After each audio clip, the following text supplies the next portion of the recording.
Friends, எல்லாருக்கும் வணக்கங்க. கலாஸ் ரெசிபியில் இன்னைக்கு மஷ்ரூம் பிரியாணி எப்படி டேஸ்ட்டாக பண்ணுறது இந்த வீடியோவில் பார்க்கலாம் வாங்க.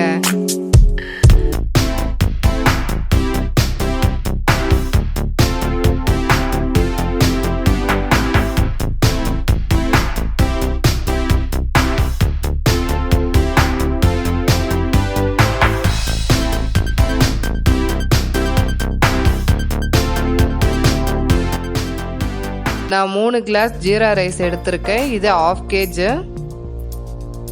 15 நிமிஷம் முன்னாடி ஊற போட்டுருங்க.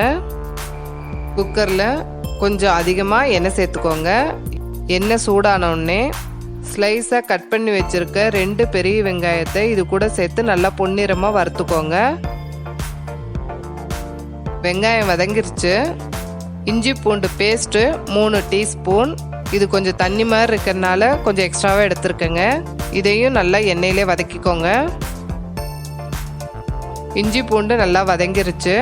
க்ளீன் பண்ணி வச்சுருக்க 1/4 கட்டு கொத்தமல்லி இலை. கொத்தமல்லி இலைக்கும் கம்மியாக புதினா எடுத்துக்கோங்க. ஸ்லைஸாக கட் பண்ணி வச்சுருக்க 2 தக்காளி, 1/4 டீஸ்பூன் மஞ்சள், 1 டீஸ்பூன் மிளகாய்த்தூள். இதுக்கு தேவையான உப்பு சேர்த்து நல்லா கலந்து விட்டுக்கோங்க. தக்காளி நல்லா வதங்கட்டும். தக்காளி வதங்கிருச்சு. உப்பை 1/4 டீஸ்பூன் கரம் மசாலா சேர்த்து அதையும் நல்லா கலந்து விட்டுக்கோங்க.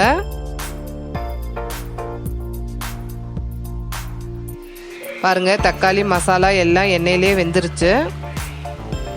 உப்பை கட் பண்ணி வச்சிருக்க 2 பாக்கெட் மஷ்ரூம் இது கூட சேர்த்துக்கலாம்.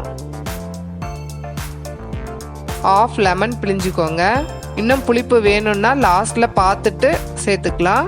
இதை நல்லா கலந்து விட்டுட்டு அப்படியே மூடி வச்சிருங்க. 5 நிமிஷம் வேகட்டும். தயிர் சேர்த்தோன்னா மஷ்ரூம் ரொம்ப சாஃப்ட் ஆகிடும். அதனால் தக்காளி ஒன்று அதிகப்படுத்திட்டு லெமன் புழிஞ்சிக்கிறோம். மஷ்ரூம் மசாலாவோட கொஞ்சம் வெந்துருச்சு. உப்பை தண்ணியை வடிச்சிட்டு அரிசி மட்டும் சேர்த்துக்கோங்க. 1 கிளாஸ் அரிசிக்கு 1/4 கிளாஸ் தண்ணி சேர்த்துக்கோங்க.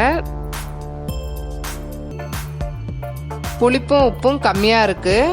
அதனால் லெமனும் உப்பும் கொஞ்சம் சேர்த்துக்கலாம். நீங்கள் குக்கர் யூஸ் பண்ணாமல் பாத்திரத்தில் பிரியாணி செஞ்சீங்கன்னா 1 கிளாஸ் அரிசிக்கு 1/2 கிளாஸ் தண்ணி சேர்த்துக்கோங்க. குக்கர் மூடி போட்டு வெயிட் எதுவும் போட வேண்டாம். ஸ்டீம் வரட்டும்.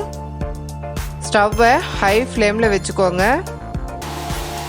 பாருங்கள், ஸ்டீம் வந்துருச்சு. இப்போ குக்கரை எடுத்துட்டு தோசை தவை வச்சு உடனே குக்கரை எடுத்து வச்சிருங்க. 5 to 10 மினிட்ஸில் ஸ்டீம் வந்துடும். ஸ்டீம் வந்துருச்சு. ஸ்டவ்வை ஆஃப் பண்ணிடலாம். 15 to 20 மினிட்ஸ் அப்படியே விட்டுருங்க. வந்து பார்க்கலாம். 20 மினிட்ஸ் ஆயிடுச்சு. அவ்வளோதாங்க, மஷ்ரூம் பிரியாணி ரெடி. இது ரொம்ப ரொம்ப டேஸ்ட்டாக இருக்கும். நீங்கள் செஞ்சு பார்த்துட்டு உங்களுடைய கமெண்ட்ஸை எனக்கு ஷேர் பண்ணுங்கள்.